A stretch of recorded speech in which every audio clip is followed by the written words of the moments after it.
Assalamualaikum, salam hormat. Anda menyaksikan Niaga Awani bersama saya Haris Ashraf Hasnan. Kalau kita lihatkan 2 hari iaitu Selasa dan juga Rabu, Niaga Awani tidak bersiaran kerana kita memberi fokus tumpuan kepada proses peralihan yang cukup unik di Malaysia ini bagi pengisytiharan ataupun keberangkatan pulang Yang di-Pertuan Agong ke-16 Al-Sultan Abdullah dan juga pemasyuran Yang di-Pertuan Agong ke-17 Sultan Ibrahim. Dan sudah tentu apabila kita bercakap berkenaan dengan peralihan dari segi monarki ataupun institusi diraja ini, penting juga untuk kita amati dari segi nasihat dan juga titah. Ini satu perkara yang perlu kita telitikan, di mana saya berkesempatan untuk mewawancara Yang di-Pertuan Agong ke-16 Al-Sultan Abdullah, di mana salah satu perkara yang dititahkan termasuklah dari segi nasihat dan juga titah baginda adalah berkenaan dengan dari segi pembangunan Sabah dan Sarawak, di mana kalau kita lihat viral tular di media sosial, tuanku melakukan kembara Kenali Borneo pada bulan September tahun lepas. Kita lihat juga ada laporan baginda compile aduan-aduan rakyat itu dan kemudian disampaikan kepada kementerian. Dan ada mesej baginda, dan apa kata kita dengarkan titah baginda ini supaya ianya memberi konteks dalam perbincangan kita selepas ini. Kita dengarkan. Kalau bandar A, di sini bandar A ke bandar B katalah 200 km. Di sana double. That means the cost also double. Sebab tu peruntukan semua double lah di sana. Tak double, triple. Sebab itu faktor kewangan di sana very important, dan saluran kewangan di sana begitu penting juga supaya projek-projek yang diberi oleh kerajaan mesti dilaksanakan dengan sebaik mungkin tanpa ada ketirisan. Kalau tidak, rakyat akan ketinggalan.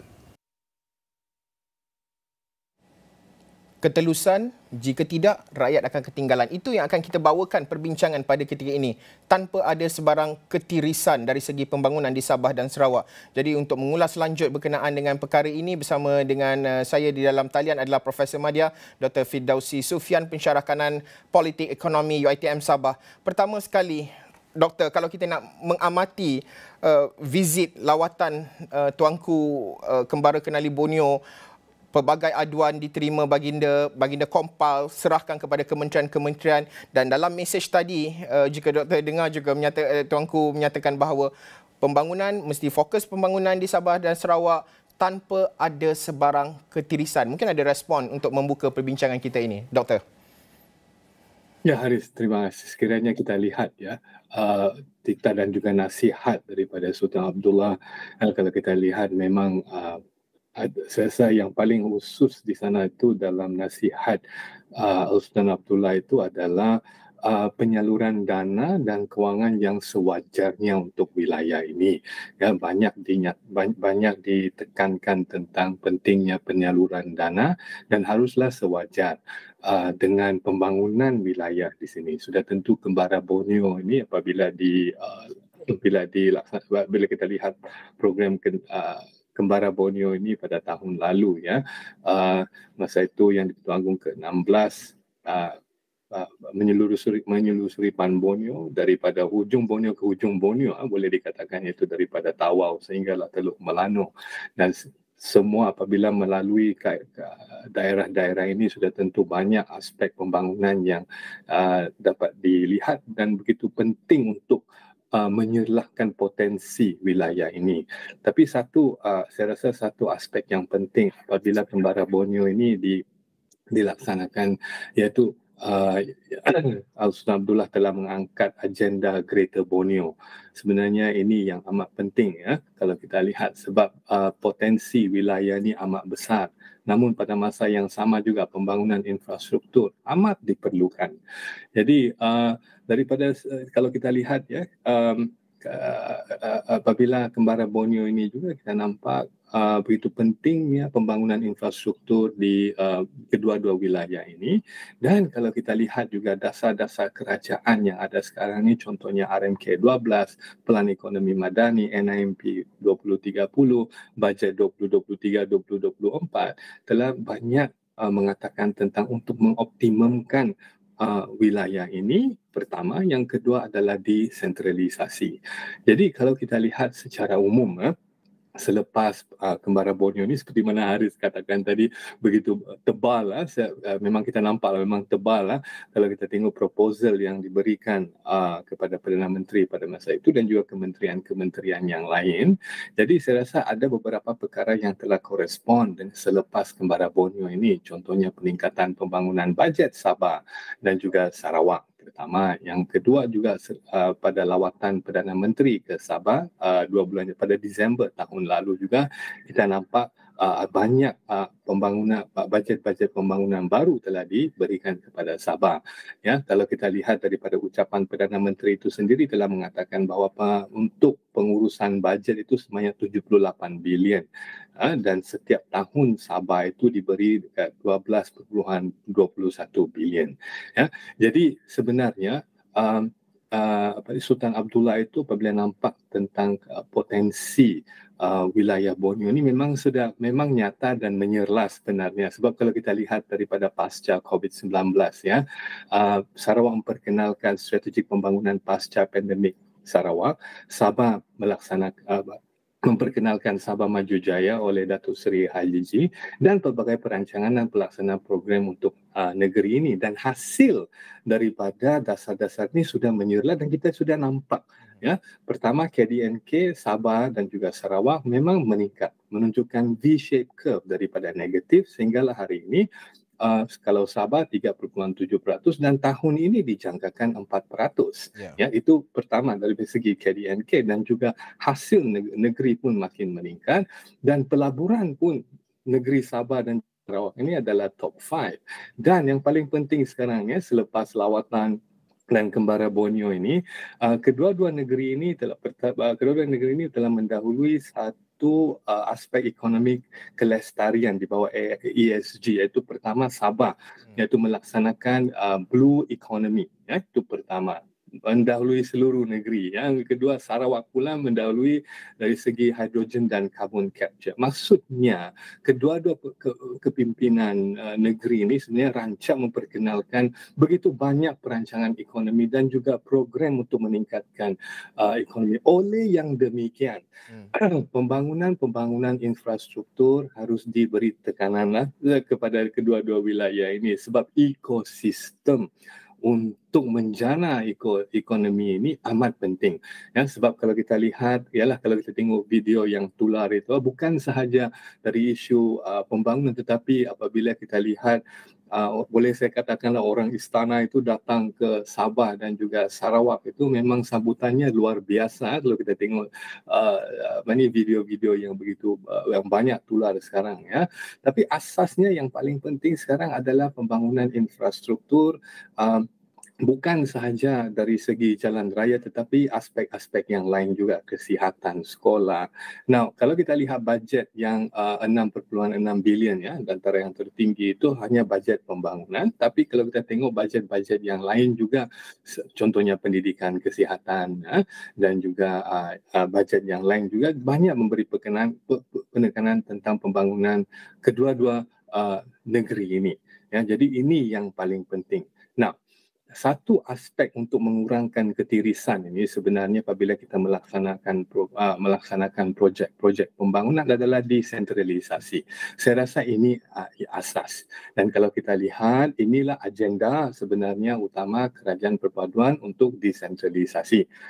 Sebab desentralisasi itu memang sebenarnya dapat mengurangkan ketirisan, sebab pengurusan projek itu tidak tertumpu pada pusat, tetapi dia memerlukan satu koordinasi antara kerajaan negeri dan juga kerajaan pusat. Namun ada keterbukaan di sana kita nampak, jadi namun dapat mengurangkan ketirisan. Saya rasa ini yang paling penting, ya. Sebab saya rasa memang desentralisasi ini akan menjadi agenda utama dengan yang di Pertuan Agong, kalau kita yang Agong yang baru dilantik Sultan Abdullah pun apabila telah pelancaran Johor Singapore Special Economic Zone, benda-benda ini memerlukan banyak desentralisasi. Nah, Kalau kita lihat di Sabah ini sudah tentu banyak aspek-aspek desentralisasi seperti sebelum ini pun kita sudah bincang ya Haris, contohnya bajet pembangunan 50 bilion termasuk jabatan teknik diberikan kepada Sabah dan juga Sarawak, dan juga Suruhanjaya tenaga diberikan kepada telah didecentralize kepada kerajaan negeri, dan juga kawal selia gas ya, banyak aspek-aspek desentralisasi.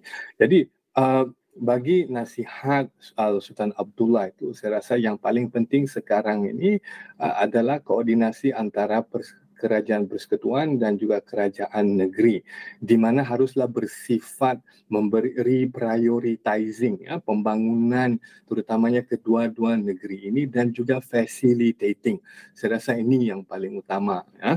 Sebab dengan adanya agenda desentralisasi ini bermaksud kita kena kurangkan karena birokrasi ya. Saya rasa ini yang moving forward lah. Walaupun kita tahu desentralisasi ini bukan perkara yang senang kerana memerlukan masa, tetapi kita sudah nampak banyak aspek-aspek titik tolak itu untuk memberi kuasa-kuasaan ataupun empowering state.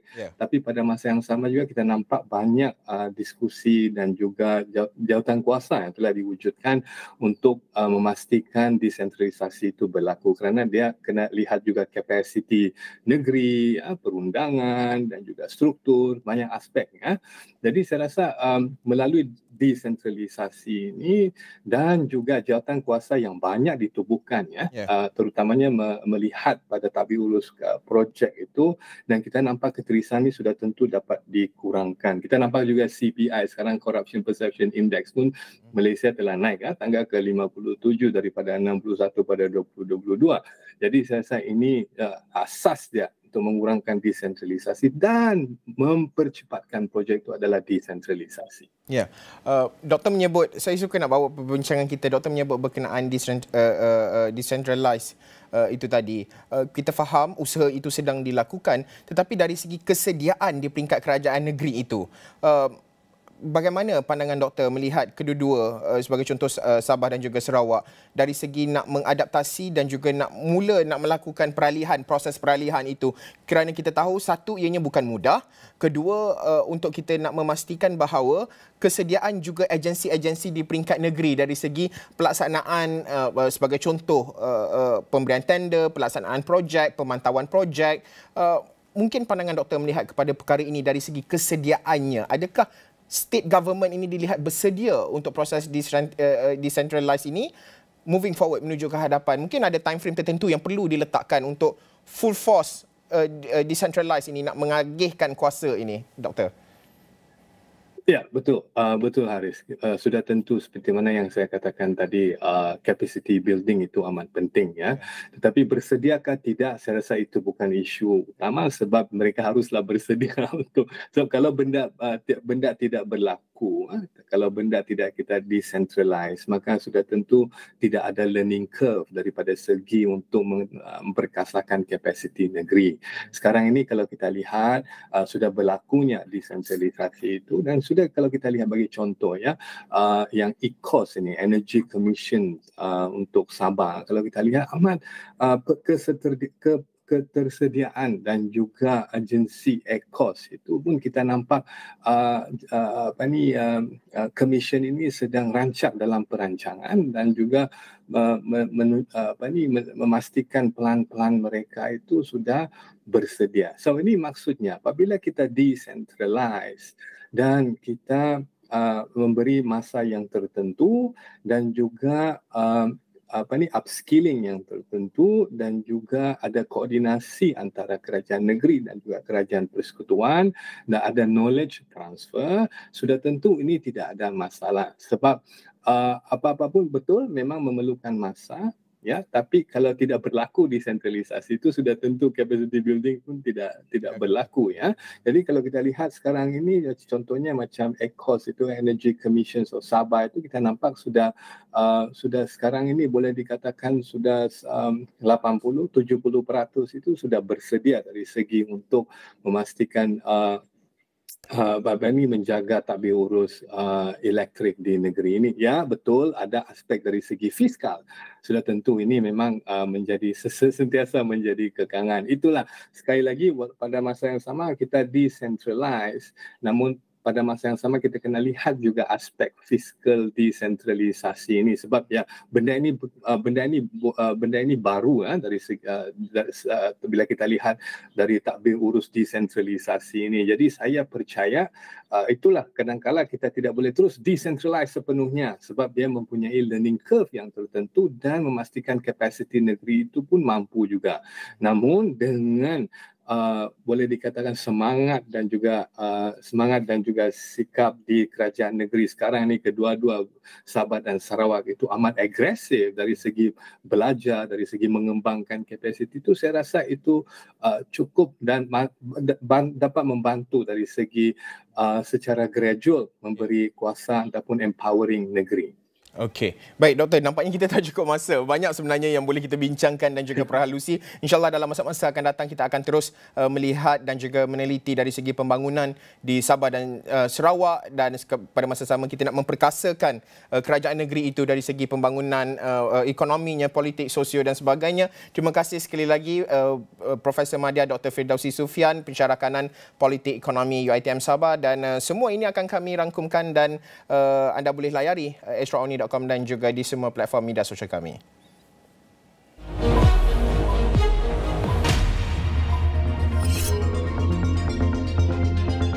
Yinson Green Tech dan BEV Charging Company telah menandatangani perjanjian untuk bekerjasama menyepadukan stesen pengecas kenderaan elektrik atau EV di Brunei ke dalam aplikasi Charge EV. Ini membolehkan pemandu mengakses kepada lebih 1,000 stesen pengecas di seluruh Singapura, Malaysia dan Brunei, dan lebih banyak stesen pengecas akan ditambah dalam beberapa bulan akan datang. Sunway diiktiraf sebagai pemenang 1% teratas menyertai pelbagai jenama global yang digemari graduan Malaysia pada anugerah pilihan graduan Talent Bank 2024. Ketua Pegawai Sumber Manusia Kumpulan Sunway, Fu Xiang Win, berkata pihaknya juga muncul juara dalam kategori pembinaan, hiburan dan riadah, pengurusan fasiliti, institusi pengajian tinggi swasta dan pemarjuhan tanah. Aset rizab rasmi Malaysia meningkat kepada $115.1 bilion Amerika pada Januari 2024 berbanding $113.5 bilion Amerika pada Disember 2023 berdasarkan format Special Data Dissemination Standard Tabung Kewangan Antarabangsa IMF. Pemakluman terperinci rizab antarabangsa pada akhir Disember 2023, Bank Negara Malaysia turut menjelaskan aset mata wang asing lain berjumlah $2.3 juta Amerika. Laporan penuh di saluran 501 dan astronomy.com serta daganews.com.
Dua beradik bawah umur dipercayai dieksploitasi ibu mereka telah pun diselamatkan oleh pihak JKM, iaitu Jabatan Kebajikan Masyarakat. Yang di-Pertuan Agong bertitah bahawa Istana Negara tidak akan terlibat dalam sembarang percaturan politik. KPM belum putuskan bila pelajar perlu pakai semula seragam sekolah. Pemakaian sedia ada diteruskan sehingga ia diputuskan kelak. Dua anggota polis ditahan kerja sehinggalah siasatan kes samun dan rogol.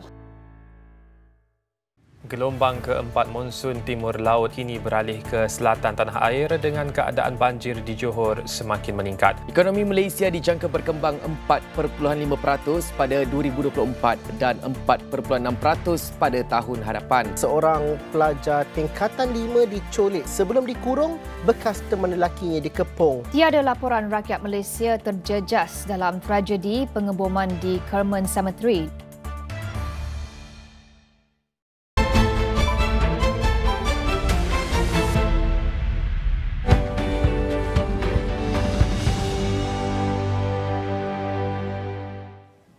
Bertemu kembali dalam Niaga Awani. Untuk waktu ini kita nak memberi fokus berkenaan dengan SDG di mana Malaysia menetapkan sasaran indikator matlamat pembangunan mampan SDG kebangsaan dan memutamatkan 9 inisiatif bagi mempercepat pencapaian SDG di negara ini, di mana usaha julung Malaysia untuk menghasilkan 16 laporan matlamat pembangunan mampan SDG bagi setiap negeri dan wilayah persekutuan menunjukkan peningkatan dalam 68% atau sekitar 99 penunjuk SDG data yang tersedia, di mana data ini merupakan untuk tahun 2022, di mana kalau kita nak meneliti dan juga fokus dalam usaha menghijaukan ekonomi ke arah pembangunan Malaysia yang lebih mampan, apa yang nak dilakukan, bagaimana kita nak melakukannya. Jadi bersama dengan saya menerusi Google Meet pada ketika ini Profesor Dr. Abdul Rahim bin Abdul Samad yang merupakan Profesor Sekolah Perniagaan dan Ekonomi SPE UPM. Prof, pertama sekali mungkin boleh bantu saya dan juga penonton untuk memahamkan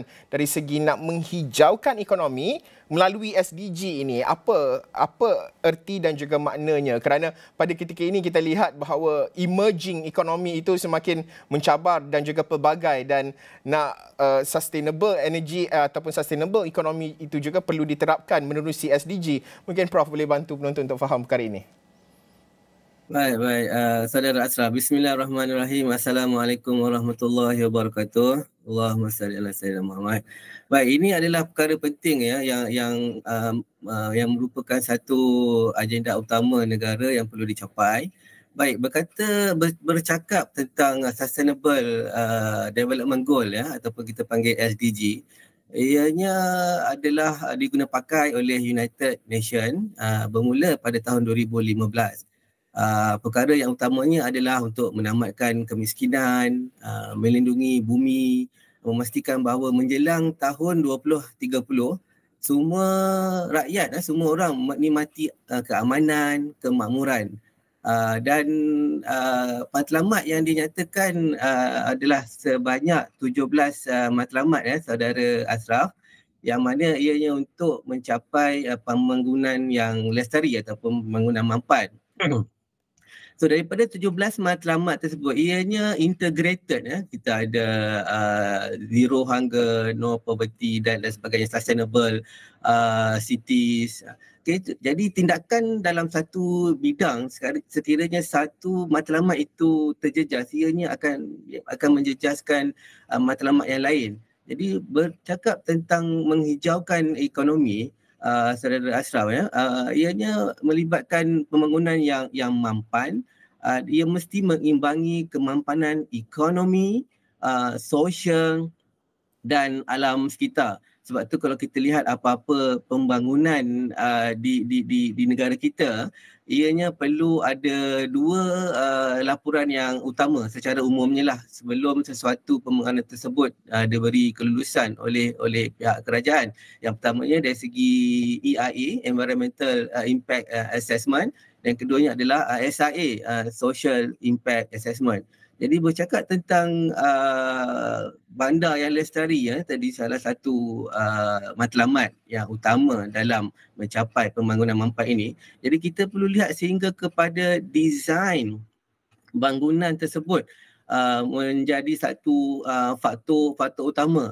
Semalam ada dinyatakan dalam perkongsian dalam sosial media yang menyatakan Menara Merdeka 118 di Kuala Lumpur, desain tersebut telah memberi satu kesan yang negatif kepada pengguna jalan raya kerana dari segi silau, termasuk juga dari segi mereka yang tinggal berhampiran dengan bangunan menara tersebut.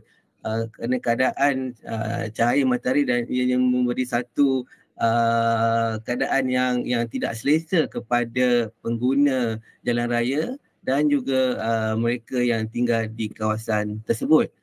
Okey, dari segi matlamat untuk nak mencapai pembangunan mampan, dia ada banyak, tapi saya ingin highlight, ingin menyatakan 4 perkara di sini. Yang pertamanya adalah transformasi bandar kita, bandar mampan, bandar hijau. Perlu diambil kira reka bentuk dengan mengambil kira kesan alam sekitar, kesan sosial yang saya nyatakan tadi, dan ekonominya, kesan ekonominya. Ia bertujuan untuk memenuhi keperluan penduduk sekarang di samping memelihara keupayaan generasi yang akan datang untuk memenuhi keperluan mereka sendiri. Itu tafsiran mampan, saudara Ashraf. Misalnya sumber air, tenaga, pengurusan sisa pepejal, pengangkutan awam yang efisien. Jadi kita tidak perlu bergantung kepada kenderaan persendirian untuk kita ke Kuala Lumpur misalnya. Okey, yang keduanya adalah dari segi transformasi sistem tenaga ataupun kita panggil termnya dinyah karbon, ya.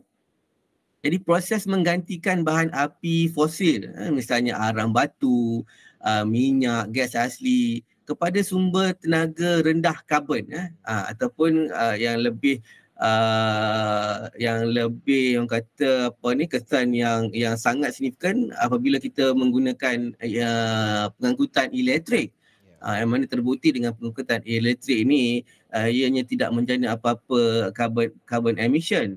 Malah kerajaan baru dia mengumumkan dalam bajet 2024 mengatakan ada tambahan sebanyak 1,000 electric charging system, electric charging station di seluruh semenanjung Malaysia. Ini satu galakan yang amat menarik kepada pengguna di luar sana. Jadi perlu ada polisi yang menyokong ke arah tersebut. Misalnya di Norway, saya suka memberi pandangan apa yang Norway lakukan untuk menggalakkan penduduk menggunakan electric vehicle. Salah satu polisi yang paling saya tertarik adalah mereka yang menggunakan kenderaan elektrik tidak dikenakan tol. Tidak dikenakan tol apabila menggunakan highway. Yang ini satu pendekatan yang mungkin kerajaan Malaysia boleh ikut. Okey, jadi ini untuk menggalakkan untuk mencapai transformasi sistem tenaga. Okay, yang ketiganya adalah transformasi sistem pengeluaran dan penggunaan. Kerana kita tahu dari segi pengeluaran on the supply side dan dari segi penggunaan on the demand side, kedua-dua ini akan memberi kesan kepada alam sekitar, kesan kepada sosial. Jadi transformasi ini penting supaya rantaian yang mampan dan boleh dikesan sekiranya berlaku apa-apa masalah lah dari segi contohnya penjanaan sisa dan sebagainya. Jadi dari segi input yang digunakan mestilah penggunaan sumber yang cekap, jangka hayat produk yang lebih lama. Kita ada dengar kan, reduce, reuse, recycle. Jadi penggunaan sumber yang mampan. Jadi dalam konteks ini dua keywords yang saya highlightkan, yang saya nak highlightkan adalah transparansi, ketelusan, dan traceability, kebolehkesanan, supaya objektif kita untuk mencapai pembangunan mampan ni lancar dan dapat dicapai. Dan yang terakhirnya ada yang keempat adalah transformasi sistem makanan. Kita perlu elakkan kehilangan makanan dan sisa makanan daripada hiliran sehinggalah huluan, upstream dan juga downstream. Jadi proses ini kita lihat dari segi sistem makanan sekarang ni malangnya bergelut dengan cabaran yang ketara seperti kehilangan dan pembaziran makanan, iaitu food loss dan juga food waste. Untuk statistik saudara Ashraf, dianggarkan 1/3 daripada semua makanan yang dihasilkan secara global berlaku food loss dan juga food waste. Jadi 4 perkara utama ini adalah 4 sistem ekonomi utama, new ekonomi pendekatan ini untuk mencapai ke arah pembangunan yang mampan. Jadi kesimpulannya saya nyatakan di sini adalah untuk menghijaukan ekonomi, green economy, ia memerlukan usaha yang bersepadu di peringkat domestik dan di peringkat antarabangsa, transformasi sistemik dalam model ekonomi kita dan komitmen terhadap inovasi. So bekerjasama walaupun cabaran itu ada, cabaran itu timbul. Potensi hasil ganjarannya adalah sangat besar, merangkumi kemampanan alam sekitar, kemakmuran ekonomi dan kesihatan dan kesihatan awam. Ya, kepada Ashraf kembali ya. Ya, Doktor, Prof mungkin berbaki lebih kurang kita ada dalam 2 minit lebih kurang perbincangan kita ini. Prof, mungkin ada timeline tertentu kerana SDG ini adalah perkara yang sering berubah-ubah dan juga boleh dikatakan perlu nak mencapai indikatornya tu kadang-kala perlu ada penilaian semula dan sebagainya. Kita melihat juga negara-negara yang besar, negara-negara yang ekonomi maju, kita lihat bahawa mereka juga melepaskan sebagai contoh pelepasan karbon yang tinggi dan sebagainya. Tetapi adakah itu dilihat tidak adil untuk sebagai sebuah negara membangun untuk seperti Malaysia ini untuk mengeluarkan ataupun peruntukan yang jauh lebih besar, sedangkan kita punya pelepasan karbon adalah kecil sebagai contoh untuk inisiatif tertentu. Mungkin ada pandangan Prof melihat kepada perkara ini moving forward menuju ke hadapan untuk mendapatkan keseimbangan dan juga pembangunan secara adil itu, Prof. Ya. Ini sebab tu saya nyatakan tadi, dari segi untuk kita mencapai matlamat ini, ianya perlu satu komitmen yang bukan hanya di peringkat domestik, malah ianya juga perlu komitmen di peringkat antarabangsa. Setiap apa yang kita lakukan untuk mencapai ke arah matlamat tersebut, pastinya ada perkara yang kita trade off. Mencapai sesuatu perkara, matlamat itu, ada perkara yang kita perlu lepaskan. Jadi misal kata, sekiranya kita nak mencapai rendah karbon di dalam peringkat negara ini. Jadi ada target yang kita perlu capai dari segi konservasi kawasan hutan misal kata. Jadi kita telah kenal pasti beberapa kawasan-kawasan yang berpotensi untuk kita conserve hutan tersebut, ataupun mungkin beberapa kawasan yang lain yang bukan hutan tapi kita laksanakan penanaman semula dan kita jadikan misalnya man-made forest, hutan buatan. Jadi ke arah tersebut pastinya ada perkara yang kita terpaksa lepaskan. Contohnya apa yang perkara yang terpaksa kita lepaskan? Of course lah dari segi pembangunan, dari segi untuk mencapai ekonomi. Tapi kita fokus kepada untuk kesejahteraan alam sekitar dan juga sosial. Jadi perkara tersebut sebenarnya pihak antarabangsa khususnya di negara-negara membangun, kita ada satu union, European Union. Mereka ada satu dana yang besar dan ianya ada Kyoto Protocol. Kyoto Protocol. Jadi memang ada mekanisme yang mana jika kita boleh buktikan kita conserve beberapa kawasan hutan dan sebagainya, dan mereka ada dana yang mereka boleh berikan kepada kita. Macam-macam skim ada, dari segi carbon credit, dari segi dana untuk konservasi. Malah memang mereka sanggup memberi satu jumlah yang besar sebab kita tahu, mereka tahu apabila kita melaksanakan matlamat tersebut, kita conserve hutan, ada kawasan lain yang kita tanam pokok dan sebagainya, kita terpaksa melepaskan satu perkara, contohnya dari segi pembangunan ekonomi. Jadi itu perlu digantikan dengan mekanisme yang saya nyatakan tadi supaya secara globalnya, sebab perkara ini adalah bukan hanya peringkat domestik, ianya adalah matlamat global, matlamat global. Jadi secara domestik khususnya dan secara global umumnya, apabila peringkat domestik dan antarabangsa bekerjasama memberi satu mekanisme yang menang-menang, win-win situation, pastinya kita rakyat Malaysia, negara Malaysia akan senang hati dengan apa-apa juga matlamat yang ataupun pelaksanaan kita lakukan untuk mencapai ke arah pembangunan yang mampan supaya ekonomi kita terjaga, alam sekitar pun kita mencapai alam sekitar yang lestari dan sosial yang paling utama. Tidak ada kesan sampingan kepada rakyat, society secara keseluruhannya. Ya, Saudara Ashraf. Ya, baik Prof. InsyaAllah dalam masa-masa akan datang kita akan terus bersua dari semasa ke semasa untuk meneliti perkara ini dan mungkin kita akan narrow down lagi mungkin topik-topik yang lebih menarik. Terima kasih sekali lagi Prof. Dr. Abdul Rahim Abdul Samad yang merupakan Profesor Sekolah Perniagaan dan Ekonomi SPE UPM yang berkongsi pandangan beliau dan segalanya akan kami rangkumkan di ashrafawani.com dan juga di semua platform digital Ashraf Awani.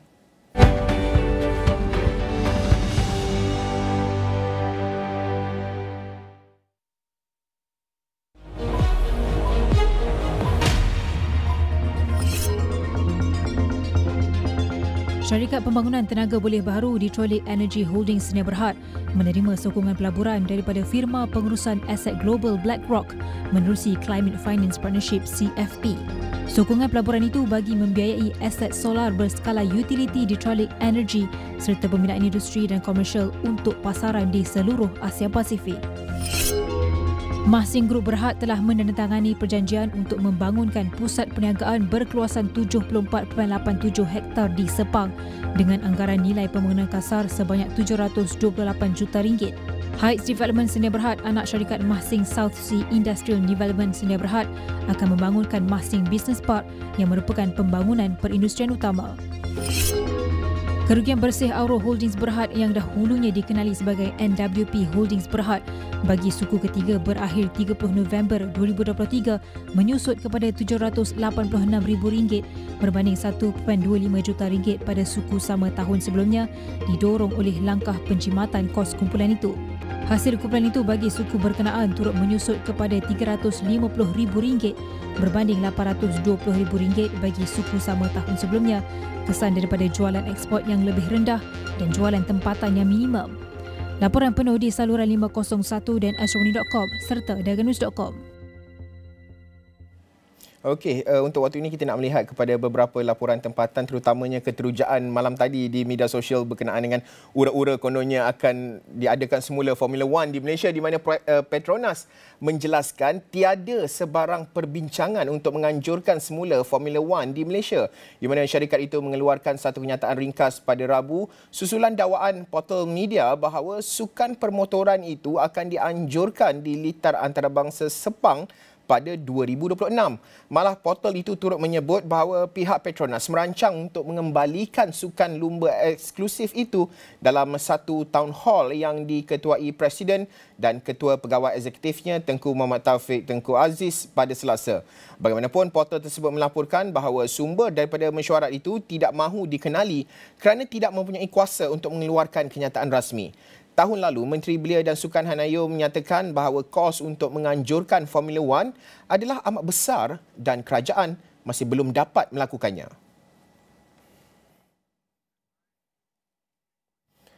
Dalam pada itu, kerajaan bersetuju untuk melanjutkan pembekuan pengambilan pekerja asing yang mula dilaksanakan Mac tahun lalu. Perkara itu dimaklumkan Menteri Dalam Negeri Datuk Seri Saifuddin Nasution Ismail dalam sidang media khas malam. Pembekuan permohonan kota yang telah kita kenakan pada Mac tahun lepas itu dipersetujui untuk ianya dilanjutkan. Maknanya pembekuan bagi permohonan kota pekerja asing itu dilanjutkan. Kabinet setuju pada hari ini. Kenapa? Kerana jumlah kota yang telah diluluskan ditambah dengan program rekalibrasi yang didaftar. Apabila kita proses yang ini, kita mampu memenuhi keperluan tenaga kerja, pekerja asing. Jadi, polisi untuk membekukan permohonan kuota kita teruskan. Lembaga Tabung Angkatan Tentera LTAT mengumumkan pengunduran Ketua Eksekutifnya Datuk Ahmad Nazim Abdul Rahman berkuat kuasa semalam. LTAT dalam satu kenyataan berkata Ahmad Nazim Abdul Rahman telah menjadi sebahagian daripada pertumbuhan organisasi itu dengan kepimpinannya yang membawa kejayaan ketara termasuk pelancaran Pelan Strategik LTAT 2023 hingga 2025 atau disebut sebagai Mampan 25. Kata LTAT, wawasan strategik dan komitmen komitmen yang tidak berbelah bahagi beliau telah memacu LTAT ke tahap baharu ke arah menjadi dana simpanan yang mampan. Pengerusi LTAT Jeneral Besara Tan Sri Raja Muhammad Afandi Raja Muhammad Nur berkata, organisasi itu memuji usaha Ahmad Nazim dalam memastikan LTAT dan kepentingan pemegang kepentingannya, khususnya penyumbang, bukan sahaja terpelihara, malah akan terus berkembang. Bagi pihak pengarah lembaga pengarah LTAT serta pengurusan dan kaki tangan, beliau mengucapkan terima kasih kepada Ahmad Nazim di atas dedikasi dan sumbangannya yang luar biasa kepada LTAT dan kumpulan syarikat sepanjang tempoh perkhidmatannya. Ujar beliau, ketika LTAT memulakan pencarian untuk ketua eksekutif baru, pihaknya kekal fokus untuk melaksanakan keutamaan strategik dan menyampaikan nilai kepada pemegang taruh. Dalam kenyataan sama, Ahmad Nazim turut merakamkan penghargaan di atas peluang untuk menerajui LTAT. Beliau akui berbangga dengan apa yang telah dicapai bersama sebagai satu pasukan dan beliau yakin bahawa organisasi berada pada kedudukan yang baik untuk kejayaan berterusan pada masa hadapan.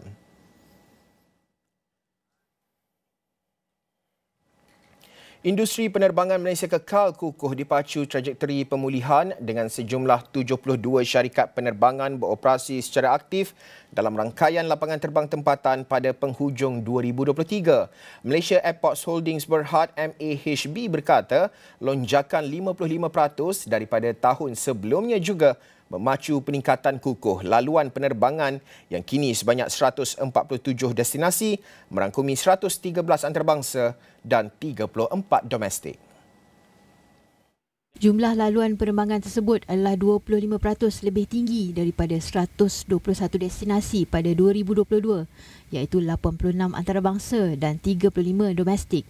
Selain pengenalan laluan baharu oleh syarikat penerbangan sedia ada, syarikat pengendali lapangan terbang itu berkata pengembangan tersebut turut didorong oleh pelancaran 6 syarikat penerbangan baharu sementara 7 syarikat penerbangan lain telah memulakan kembali operasi mereka. Permintaan trafik yang menggalakkan terus terbukti apabila kumpulan merekodkan 4.0 juta penumpang antarabangsa di Malaysia pada Disember 2023, tertinggi sejak Februari 2020. Ia didorong pembukaan semula sepanjang China, peningkatan kapasiti tempat duduk syarikat penerbangan dan penghantaran pesawat baharu. Pada 2023, MAHB berkata ia mencatat pencapaian penting dengan melepasi 100 juta jumlah pergerakan penumpang buat kali pertama sejak 2020, mencecah 120 juta penumpang. Pencapaian ini menyerlahkan kadar pemulihan yang besar sebanyak 84.6% berbanding paras pada 2019, tetapi juga menekankan daya tahan dan kebolehsuaian kumpulan dalam menghadapi cabaran global, tambahnya. Meskipun tambang udara meningkat, inflasi dan perubahan cuaca yang teruk, MAHB menedahkan bahawa lapangan terbang tempatan menyumbang dengan ketara selepas memecah rekod pergerakan penumpang sebanyak 81.9 juta, pemulihan 77.8% daripada paras 2019. Pada Disember 2023, peningkatan trafik penumpang lapangan terbang di Malaysia mencecah 7.7 juta sejajar dengan cuti panjang akhir tahun. Sektor antarabangsa pula menyaksikan peningkatan 18% kepada 4 juta penumpang berbanding 3.4 juta penumpang pada November 2023. Manakala sektor domestik mencatat 3.7 juta penumpang, melonjak 16% daripada 3.2 juta penumpang sebelumnya. Baik, kita nak berhenti rehat seketika. Selepas ini ada laporan antarabangsa.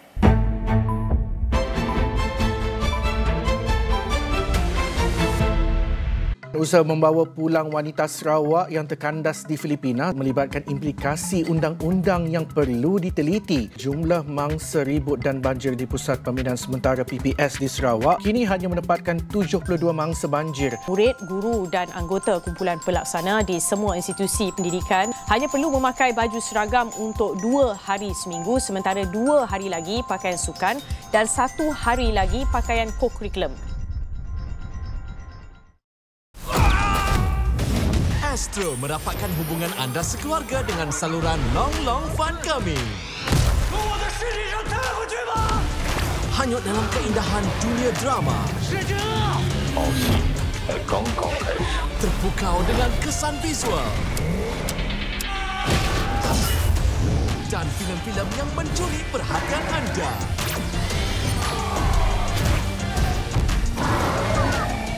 kesemuanya bila-bila masa yang anda suka di mana jua. Detik-detik kegembiraan merapatkan kita selamanya. Long Long Fun di saluran 100 dan Astro Go. Puan Sri mengidap kanser tahap keempat. No! Pewaris yang dicari. Aku kena serahkan semua hak untuk dia. This is very important, Mama. Melibatkan Century. You the one yang nak sangat Century. I kena cari cucu Mama cepat-cepat. Saya takut pisah dengan Iman. Saya takkan pisahkan awak dengan Iman. Tercetusnya konflik. Dendam ini harus dibayar. Pewaris Cinta, Isnin hingga Jumaat di Astro Ria dan On Demand.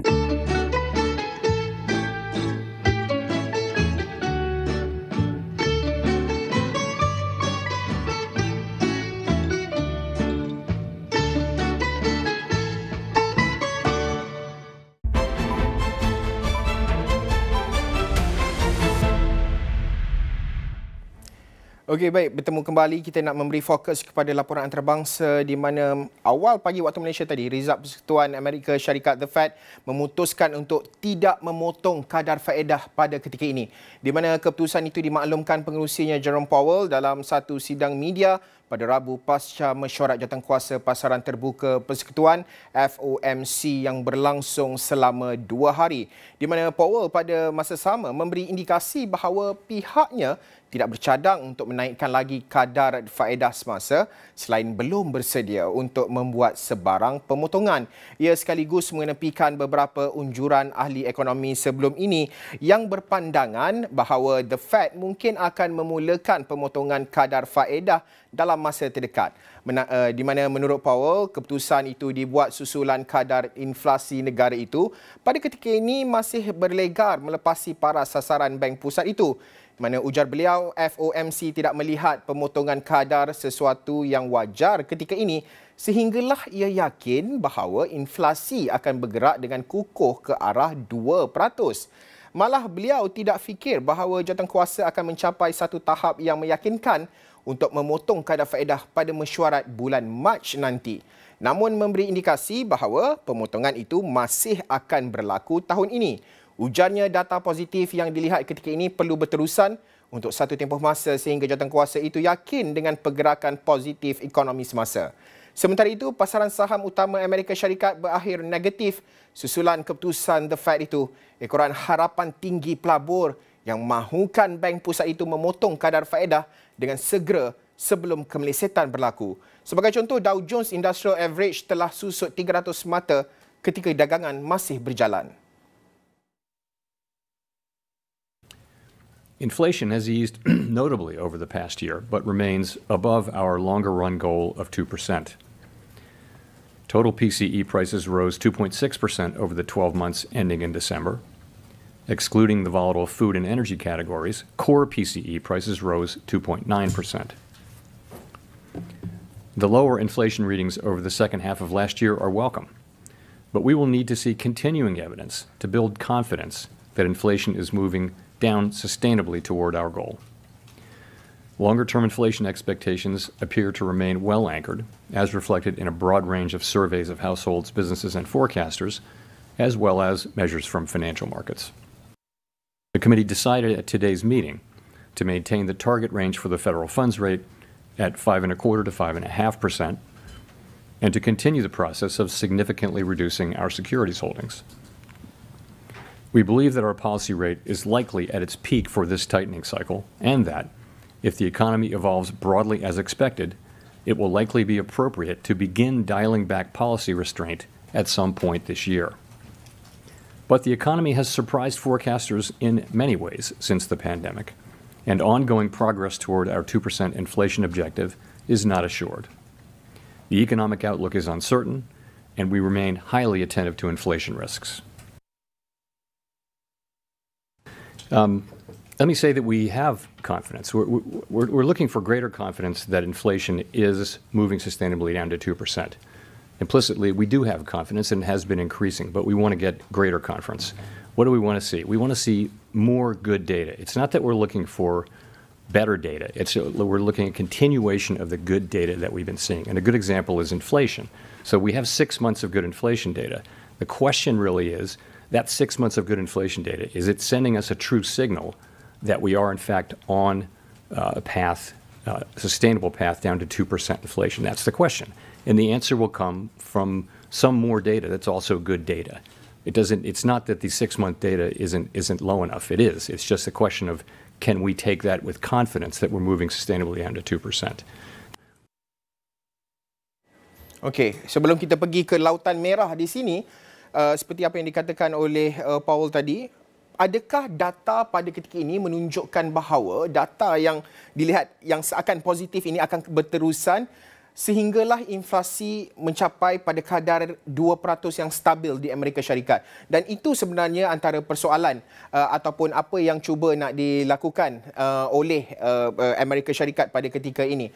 Dan pada masa sama untuk memastikan bahawa usaha yang dilakukan untuk menangani isu inflasi itu menjadi antara fokus dan juga tumpuan The Fed sebelum sebarang keputusan diambil. Itu persoalan-persoalannya. Dan sejauh mana kesediaan Amerika Syarikat, kerana Lautan Merah ini memberi gambaran dari segi keyakinan para pelabur yang mengharapkan supaya The Fed untuk menurunkan ataupun jawatankuasa FOMC untuk menurunkan kadar faedah di Amerika Syarikat, kerana mereka bimbang banyak juga unjuran-unjuran oleh ahli-ahli ekonomi termasuklah firma ekonomi dan sebagainya, penarafan antarabangsa ada juga melihat bahawa kemungkinan akan berlaku kemelesetan di Amerika Syarikat itu amat tinggi melihat kepada beberapa data-data yang lain, US Treasury yield dan sebagainya. Okey, saya nak bawa anda untuk melihat kepada apa yang berlaku di Lautan Merah belakang ini. Kalau kita telitikan Microsoft sebenarnya ataupun di dalam sektor teknologi, Microsoft telah pun susut sekitar dalam 2.69% pada mata 397.58, penurunan 2.69, Oracle juga, Adobe juga, semuanya menunjukkan penurunan merah di sini untuk sektor teknologi. Semiconductor juga menunjukkan penurunan yang luar biasa juga, tetapi ada yang sedikit positif di situ. QCOM antaranya, Qualcomm sekitar ada pertumbuhan positif 1.73. Tapi ianya tidak memberi gambaran keseluruhan kepada sektor semiconductor. Dari segi consumer electronics, Apple antaranya 184.40 mata, turun 1.94%, di mana kalau kita perincikan selain Apple, perlu juga kita telitikan dari segi sektor komunikasi. Apa cerita di sektor komunikasi Amerika Syarikat? Google, Alphabet Inc. telah pun susut 7.35% akibat daripada keputusan The Fed awal pagi waktu Malaysia tadi ataupun petang waktu Amerika Syarikat, di mana waktu Washington, di mana 141.80 mata, dengan kalau kita ambil contoh Meta pula 390.14 mata, susut 2.48%. Okey. Ini cerita dari segi, tadi saya telah bawa anda untuk lihat dari segi sektor teknologi, iaitu dari segi software infrastructure, dari segi semiconductor, communication services dan sebagainya. Bagi consumer, okey, melibatkan isu consumer ini, okey, Amazon antaranya, pada waktu ini anda dapat lihat ianya telah pun menyusut 2.39%, 155.20 mata. eBay juga susut 2.10%, 41.07, antara lain. Ataupun kalau kita lihat ini melibatkan internet retail, dari segi automotif, auto manufacturers, Tesla juga susut 2.24%, 187.29 mata. GM Motors positif di sini 1.70%, dan antara lain juga kalau anda dapat lihat dari segi penting untuk kita lihat dari segi sektor perbankan pula, dari segi banks, okey, JP Morgan menyusut 1.08%, 174.36. Ini adalah realiti semasa di Amerika Syarikat susulan daripada laporan ataupun keputusan oleh FOMC The Fed untuk tidak memotong kadar faedah mereka yang pada ketika ini sekitar 5.25 sehingga 5.5%, mengekalkannya. Dan pada mesyuarat Mac akan datang juga, Fed mengambil keputusan yang sama untuk mengekalkan ataupun tidak membuat percaya bahawa tidak akan berlaku pemotongan pada mesyuarat siri kedua mereka untuk tahun 2024 pada Mac akan datang.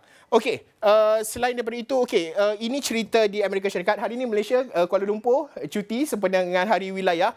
Kalau kita nak melihat kepada FBM KLCI, hari ini tutup, di mana kalau kita lihat semalam ianya ditutup melepasi paras psikologi iaitu pada 1512.98, peningkatan 0.23 iaitu peningkatan yang agak signifikan, kecil sahaja peratusannya iaitu 0.02%, dan di mana kalau kita nak perincikan melibatkan bursa ini sebenarnya di mana indeks utama bursa Malaysia mengalami sedikit perubahan di mana pasaran lebih meluas ditutup bercampur-campur pada Rabu dalam keadaan sentimen berhati-hati di seluruh rantau ini menjelang keputusan Result Persekutuan ataupun The Fed semalam mengenai kadar faedah mereka. Dan sudah tentu pada 5 petang sebenarnya ianya telah pun meningkat 0.23 ditutup pada 1512.98 berbanding 1512.75 semasa ditutup pada Selasa. Okey, antara data jika boleh saya kongsikan sedikit untuk tempoh sekitar dalam 5 hari yang lalu untuk menutup sekitar dalam minggu ini sejak daripada Rabu minggu lepas.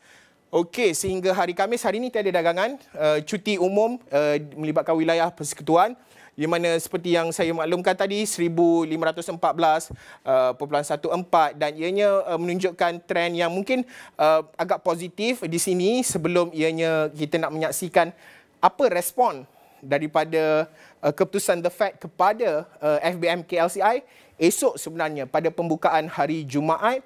Esok mungkin kita boleh melihat apa bentuk sentimen di peringkat pelabur dari segi FBM KLCI prestasinya pada pembukaan esok, dan ini keputusan yang ditutup pada semalam. Okey, kita nak melihat pula dari segi ringgit. Saya nak bawa anda untuk melihat dari segi ringgit pada ketika ini. Ringgit didagangkan sekitar dalam 4.727 dan kalau kita perincikan ringgit sebenarnya ditutup rendah pada Rabu berbanding dolar Amerika dengan indeks ataupun ianya DXY meningkat menjelang pengumuman The Fed pada lewat malam sebenarnya, dan sudah tentu pada pukul 6 petang ringgit susut kepada 4.7305 berbanding dolar Amerika, dan daripada paras ditutup 4.7255 pada Selasa. Dan ini merupakan data-data penting untuk kita fahami dan juga kita telitikan. Angka melibatkan ringgit ini ianya masih lagi berada pada tahap yang merosot juga kalau kita nak bandingkan 4.727, di mana untuk tempoh 1 tahun ini kita dapat perhatikan perubahan yang agak ketara dari segi prestasi ringgit, dan sudah tentu ianya memerlukan bentuk adjustment, dan beberapa pandangan ekonomi juga melihat bahawa perlu ada bentuk suntikan dan juga apa cara untuk memastikan bahawa ringgit ini kembali mengukuh, untuk memastikan graf ini kembali berada di bawah, kerana apabila bawah ianya menunjukkan nilai ringgit itu lebih rendah ataupun jika dibandingkan dengan mata wang US dollar, pengukuhan kita mahukan ringgit ini terus mengukuh, itu harapan rakyat sebenarnya. Jadi itu antara laporan yang dapat saya bawakan untuk waktu ini. Selepas ini kita akan bersama dengan Nabila Khalida dengan laporan seterusnya.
Gempur diawani 7.45.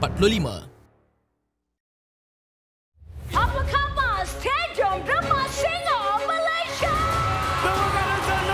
Kehebatan suara mereka tidak boleh disangkal. Performance dia yang paling wow! Juri semakin semangat meneka siapa di sebalik topeng. Demak Singer Malaysia di Astro Warna dan Astro Go. Sertai peraduan misi-misteri untuk memenangi TV 4K 65 inci setiap minggu. Siapakah Gempak Most Wanted 2023? Anda yang akan menentukannya. Layari www.gempakmostwantedaward.com sekarang untuk mengundi. Gempak Most Wanted Award terpaling trending.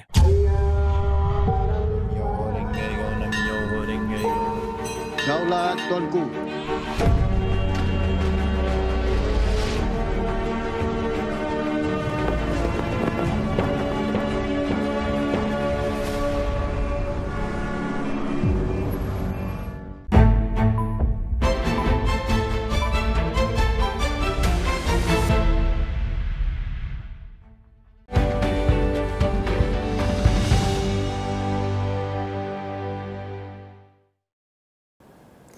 Thank you for tuning in on Niaga Awani. We are under the segment of Niaga Awani Green Action, and the transition to net zero emissions fundamentally will affect the global economy.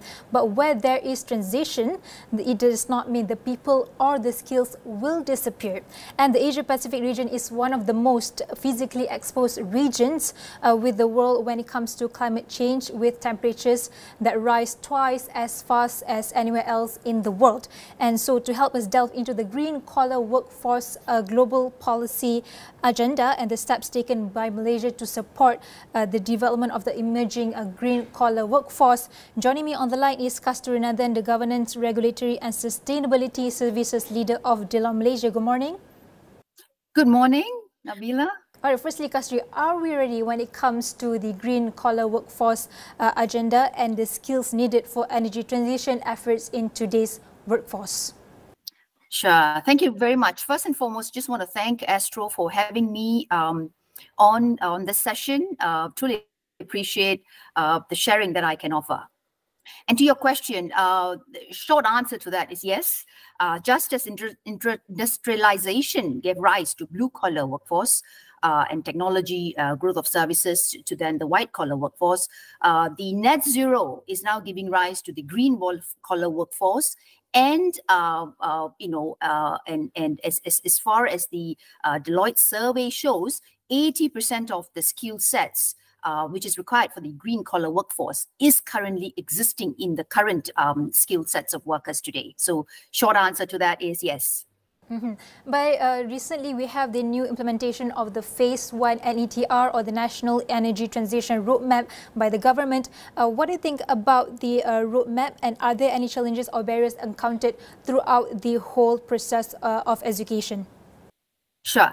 Malaysia has set its sight on achieving carbon neutrality by 2050 as part of the 12th Malaysia Plan, and so to meet its ambitious target, country has pledged to reduce its greenhouse gas emissions by up to 45% by 2030, and clearly. The energy sector being a key driver for both carbon emissions and sustainable development, Malaysia is focusing on enhancing energy efficiency and reducing reliance on conventional energy sources. And so initiatives on low carbon development, resource efficiency, and environmental and natural resource sustainability is clearly taking shape across both public and private corporations through breakthrough developments on enabling technologies such as the integrated carbon capture, utilization, storage technologies. Clearly, this is being led by Petronas, as we know.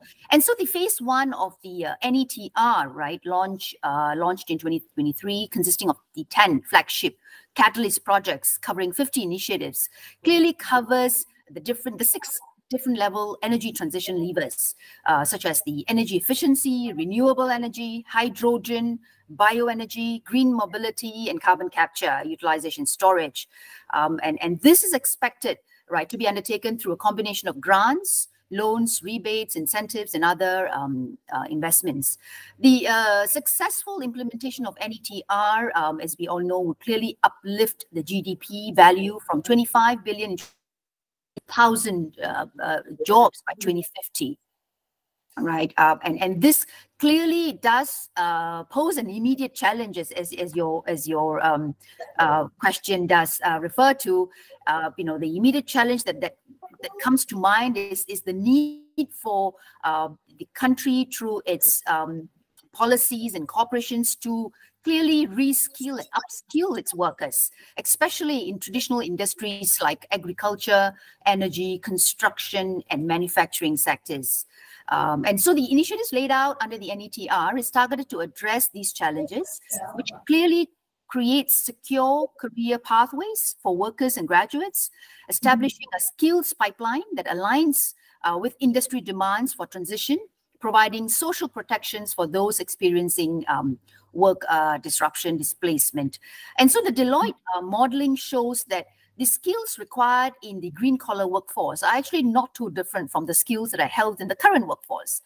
And this effectively harnesses the need to harness talent, to learn more, teach each other, create an active transition to net zero, which clearly will create the additional jobs. And so in forward thinking, I would say the educational and skill development in addressing green workforce and that plays by the Malaysian government through the TVET, the technical, vocational, educational training programs are clearly important, and that was noted in the budget 2024. The government has allocated almost 6.8 billion to revamp TVET education through collaborations with the GLCs and private companies. All right, Kasturi, beyond the job creation that was created by initiatives of NETR, and how do we ensure that the new high impact and also high quality jobs that provided by them provide a secure, sustainable career pathways for workers, especially in vulnerable industries such as agriculture, conventional energy, manufacturing, transportation, and other industries that under the same vulnerable industries? Sure. Well, based on the Deloitte Job Vulnerability Index, and here the vulnerability here is defined as if you have more than 40% of your country's workforce employed in these sectors, yeah? And so these sectors, which is exposed to this vulnerability, are classified into 5 major industrial groups. One is the agriculture sector, the second, the energy sector, the heavy industry and manufacturing sector, the transport, and the construction sector.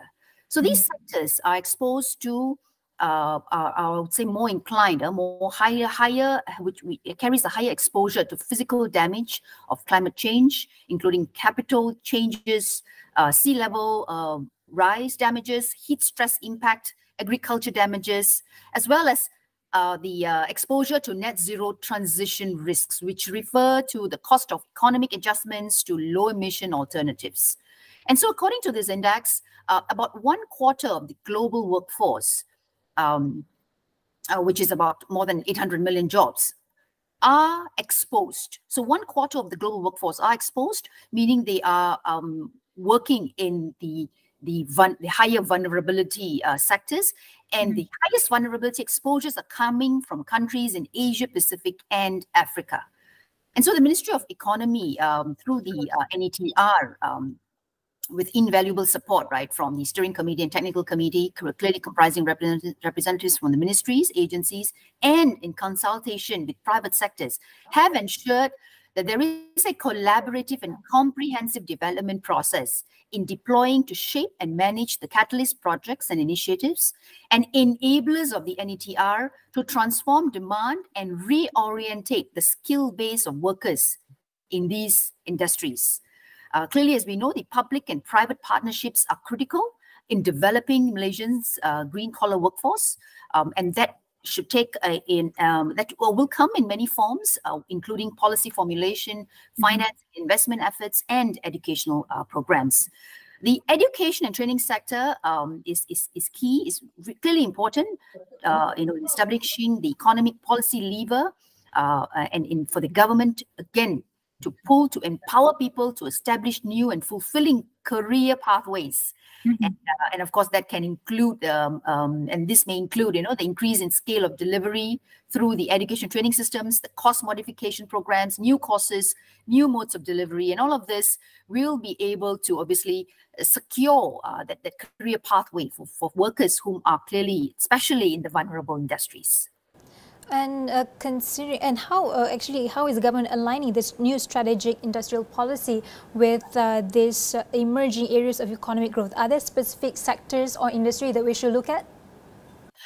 Sure. Yeah, the rise of green collar workforce actually will drive a shift towards a more sustainable practice in sectors. As I mentioned earlier, the 5 main sectors as the survey seems to undertake and clearly demonstrate.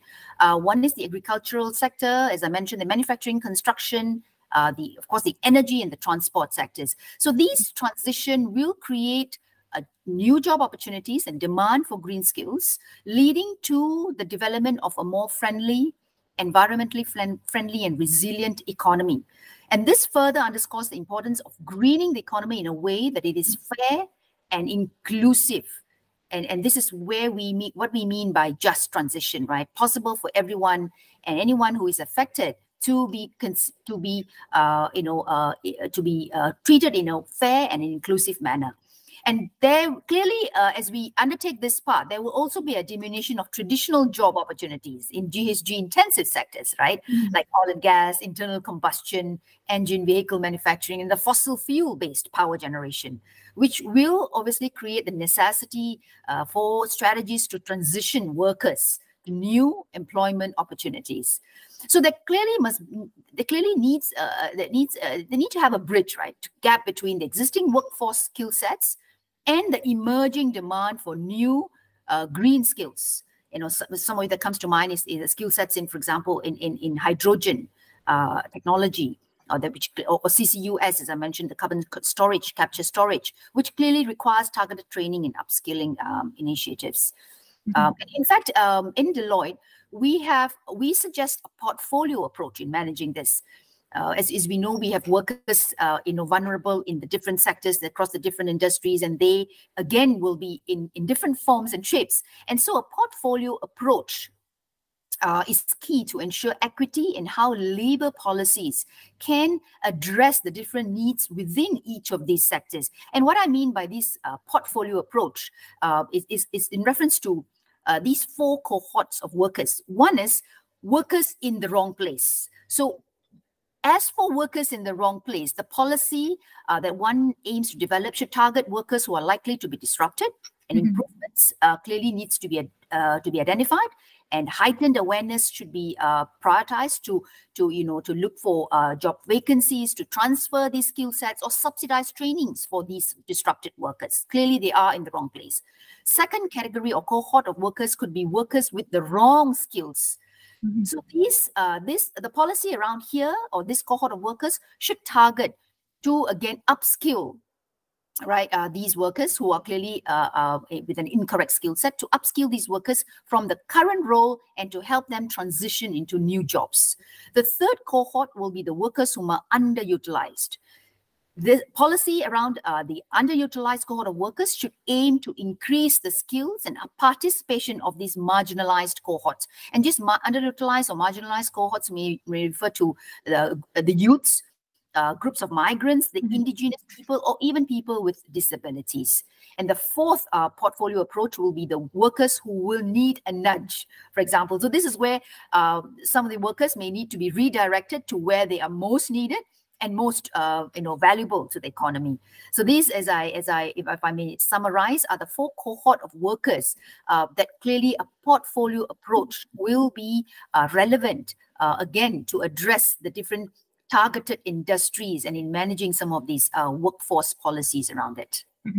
And Kasturi, when we talk about transitioning especially from somewhere that we're comfortable of, especially the place that we're so used to doing, and towards something we can say green economy, what would be the best strategies for a smooth transition towards a decarbonized economy, considering the potential disruptions? And are there any examples or initiatives or perhaps policies that you can show when it comes to the transition transitioning or the integration of green technologies into existing industries for now? Sure. Reaching net zero emissions, in fact, requires a fundamental shift in the economic model. And so this goes to show that it will involve hard shifts in industrial policy, energy systems, and consumer behavior. It goes without saying that the new economic model will necessitate a new set of workforce. And point in case here is the green collar workforce. The green transition, technology change, supply chain transformations, changing consumer expectations are all generating demand for new jobs across industries and regions. This new set of workforce, which will support the sustainable economic development, can, among others, come in the form of new net zero jobs. So an example of a new net zero job is, for example, an emergence of a fuel cell engineer, right? So these are jobs which we have never heard before, right? But as the global hydrogen or even the Malaysian hydrogen industry grows, there will be an emergence of a need for fuel cell engineers, for example. Right, so clearly these are where the occupation classification alone does not exist in many countries.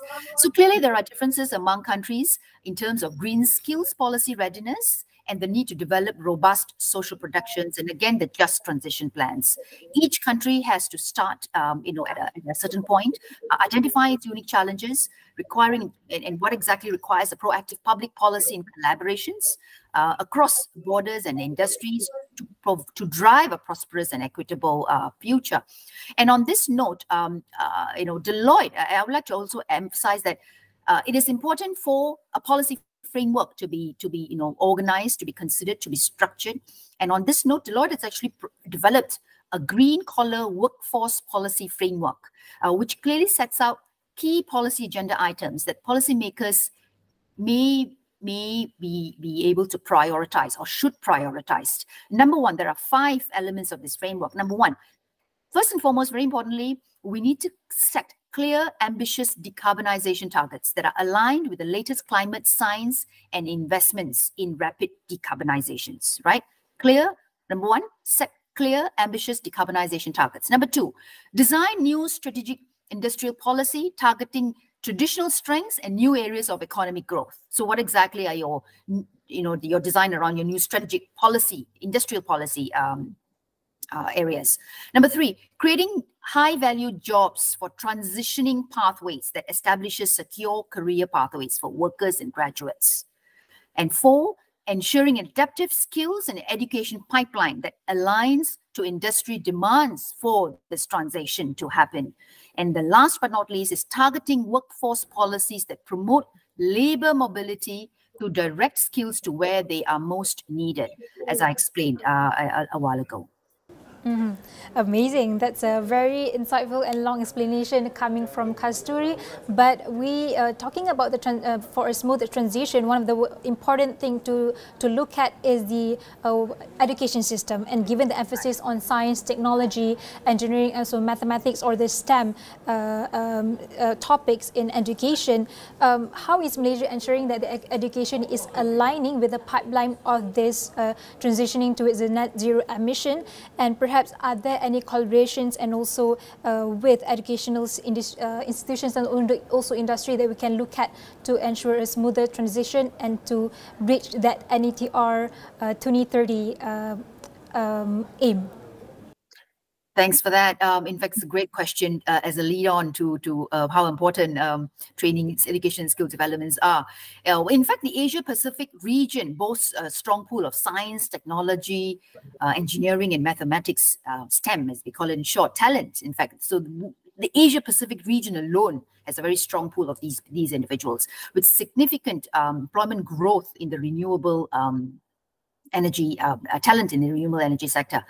So again, these occupations are set to meet fresh labor demand in transitioning newly formed industries. So clearly, there is a need for new net zero occupations that will be set to be filled by the different up and rising skill sets, right? For example, the renewable energy transition is causing a green job boom in Asia Pacific, with almost 2/3 of the world's new renewable energy related jobs set to come from Asia.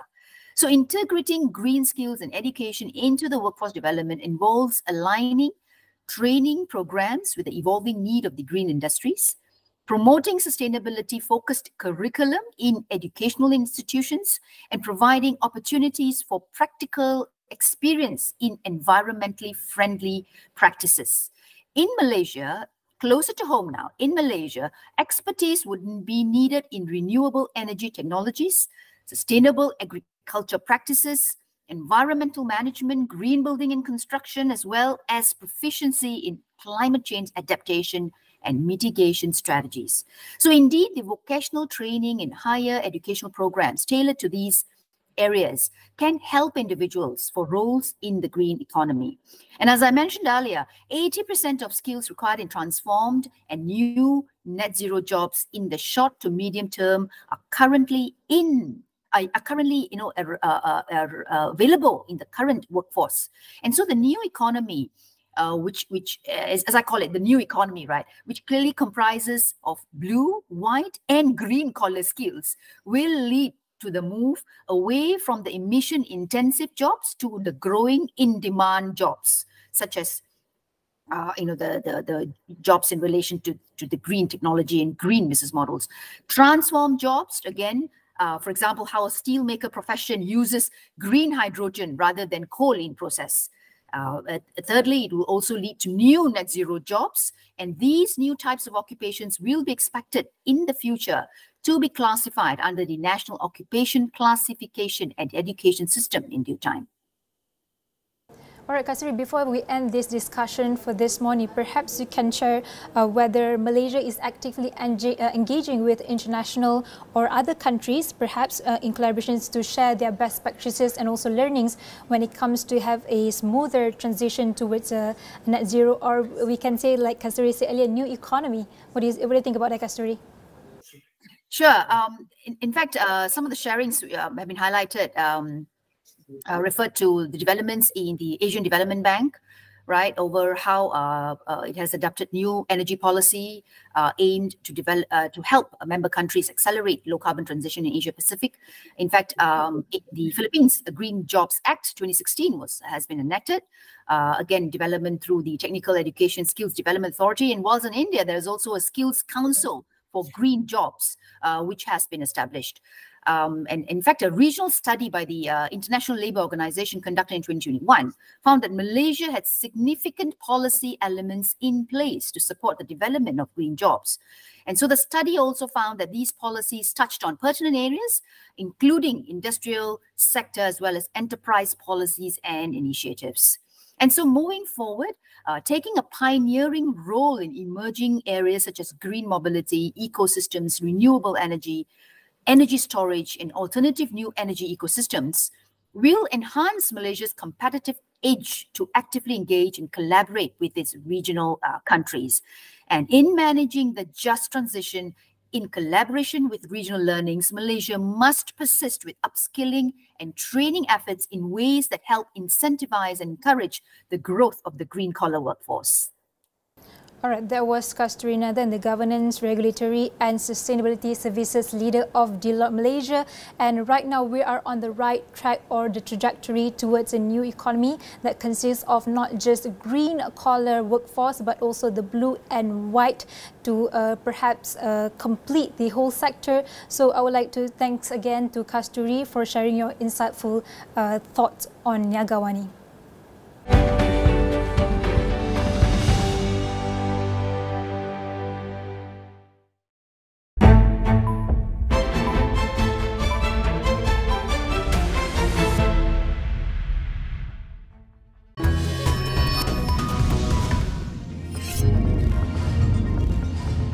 Mangsa banjir di Terengganu kekal 463 orang yang ditempatkan di 2 PPS sehingga jam 8 pagi Khamis, di mana mereka terdiri daripada 149 keluarga di Dungun yang menjadi satu-satunya daerah masih terjejas akibat gelombang keempat banjir yang bermula 23 Januari lalu. Aman Palestin Berhad memfailkan semakan kehakiman terhadap tindakan SPRM yang membukukan 41 akaun bank miliknya dan entiti syarikat lain membabitkan wang sebanyak 15 juta ringgit. Susulan dakwaan sebuah portal melaporkan sukan Formula One akan dianjurkan di litar antarabangsa Sepang pada 2026, Petronas tampil menerusi satu kenyataan menjelaskan tiada sebarang perbincangan untuk menganjurkan semula sukan permotoran itu di Malaysia. Ikuti liputan berita dan analisis menyeluruh setiap hari di saluran 501 dan astrowarna.com.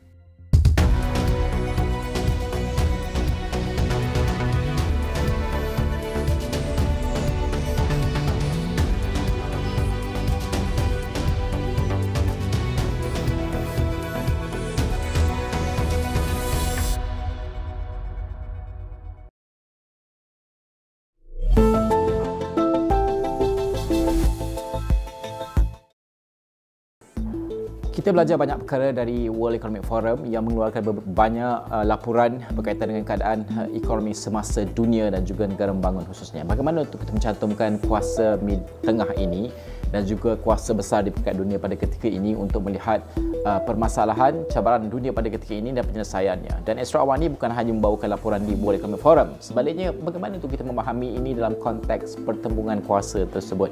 Kuasa pertengahan, kuasa besar dan juga kuasa negara yang sedang membangun pada ketika ini, dan apakah risikonya yang harus diurus dengan cara baik. Bagaimana mengurus perkara tersebut, itu yang kita bawakan dalam diskusi kita.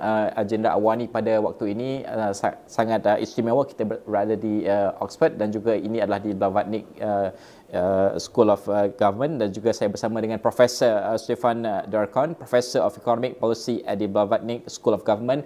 Prof, it's a pleasure having you and meeting you again right here in Blavatnik School of Government.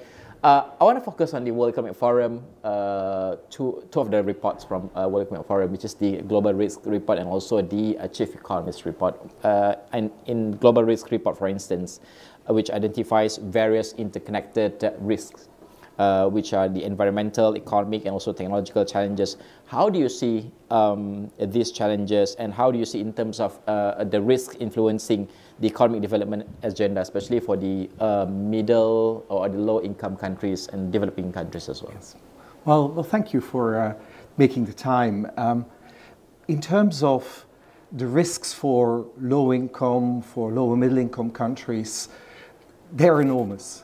There's probably a more critical, there hasn't been a more critical moment for these countries, for their economies and their development since probably the early 1980s, when the debt crisis was hitting, but also when a lot of other structural reforms were taking place in the global economy, in the Western economies, the beginning of rising of China and so on. And so these risks are very similar, and they, as you correctly say, interconnected. The problem is that these kind of countries, they can't control these risks in a way that some of the larger powers can do. So if I look at, for example, the poorest countries, they have been encouraged in recent times, say a decade ago, to actually, from all powers, whether it's from the Chinese side or from the Western side, to invest, to build up their infrastructure, to build up their economies, to actually be quite expansionary in their policies. They're sitting now with quite a lot of debt. They can't quite do the same thing as these countries can do by having a kind of a perfect, or looking for a perfect mix between monetary and fiscal policies within their own countries. They are on the receiving end of it. So the debt crisis, the macroeconomic imbalances, they are affecting them as well. At the same time, with all the move towards, risks to do with the environment, but also the rising geopolitical risks, which at Davos they try to brush aside a little bit, but they're of course extremely real. You also have to have a real restructuring in the economy taking place. A new phase of globalization has to take place, but the first phase seems to be inward looking. And again, many of these countries will suffer from finding a way of how do they then actually find an optimal way of responding to these crises. So I think they're on the receiving end, and I think as an economic policy maker, in a middle-income country, in a lower-income country, it's probably the most toughest environment they faced for many decades. Well, how do you see? Because President Tharman of Singapore mentioned about middle power, the importance of having middle power unite together to move forward in terms of managing economic and also geopolitical, and make it as a strong bloc to face great power, China and also US. But how do you see this union, so-called union of middle power, be it in Southeast Asia or in any other region, especially in global South, is important in economic development and also facing all these difficulties and challenges? So, look, it's the right aspiration to have. You know, one of the things when we're getting this kind of multipolarity in the world, is that middle powers, as you describe it, middle-income countries that are reasonably large, you know, it's South Africa, Brazil, some other Latin American countries, and of course Southeast Asian countries, they can, in principle, take advantage of it. The interests are typically, though, still country-specific. Yeah. You know, with the new realignment of globalization, this is the moment for the Malaysias of the world, the Indonesias of the world, the Bangladeshis of the world, to grab some of these global supply chains that at the moment are in China. So you would want to actually see, can I take advantage? Cooperation is probably not the first best response as seen from the nation states in it. Having said that, the aspiration has to be of trying to work together, even though the interest may not be totally aligned. In the end, it's in the interest of these countries to also recognize that things like global trade, but also in the phase of environmental and climate risk, global cooperation is probably the most important step forward. But there are huge divisions between these countries that need to be overcome, because the individual incentives of the countries are still very much for the nation state. But how do all these countries, especially from Southeast Asia, have to brace for impact? Because if you look at CPTPP now, led by China in that sense, because when US left, it left a vacuum for China to lead these initiatives. But in US, it has IPEF, right? But how do you see this? Both of these initiatives gives sort of a threat or a challenge for all these countries? Because you mentioned just now that all these small countries and developed countries, they are in somewhat still fragmented in that sense, right? How do you see this? Yes. So the first thing to see, and this is actually what is a bit different from a few decades ago, is that because a lot of these countries now have choice, okay, and so hopefully, you know, sitting here in our school here, they will make these choices with integrity, with good values, with political values that are admirable and that are good for mankind. But they have this ability to take advantage of the fact that there's choice. Okay, so they can, and as some people say, they can be multi-aligned. You don't have to be single-aligned. You don't have to be non-aligned. In fact, non-aligned is not really an option. You are aligned, but you can actually pick and choose what you're aligned for. Now, that's probably what can be of interest for countries themselves as well, to actually be consensual on certain countries amongst developing countries, amongst the global south, probably about the way you engage with some of these global powers, the way you build up your economies and trade with each other.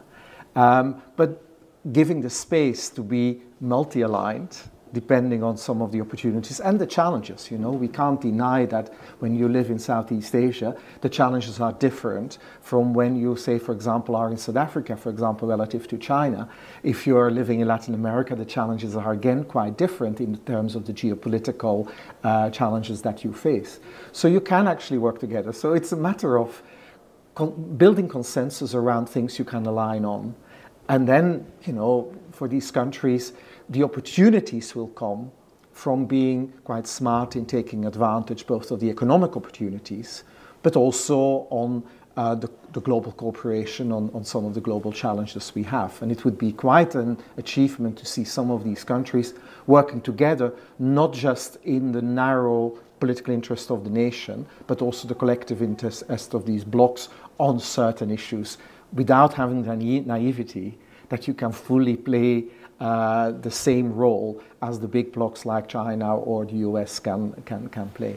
But do you think that the political side really is supporting and on the right track for that idea? Because after COVID, for instance, a lot of countries, especially from big superpowers and all that, they adopt all these initiatives or all these steps of being more protective for their nation and all that. But do you think that the political side is willing to do that, to do more collaborations? Well, there are certain issues that we can't do without global cooperation. You know, climate is one thing, environmental challenge is another. You know, we'll have to work together. But similarly also about global monetary stability. You know, you just, even if the US can do it, a lot of it alone, China can do a lot of it alone, in the end, there is an interdependence now in this world.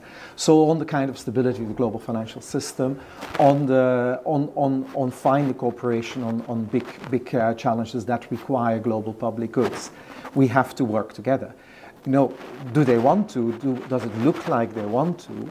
Well, of course, it's one of these phases, this kind of realignment phases that may take some time, but actually it's required. And it's again maybe something where some of these middle powers can play a very constructive role. If they can find more consensual policies around some of these issues, they are now so important also for all the other main blocs. They are important for the US and they are important for China. Then actually they may well be able to influence and actually maybe even broker more global cooperation again, because I do find from a geopolitical point of view the limited engagement between China and the US is actually probably as much as a problem than the underlying challenge.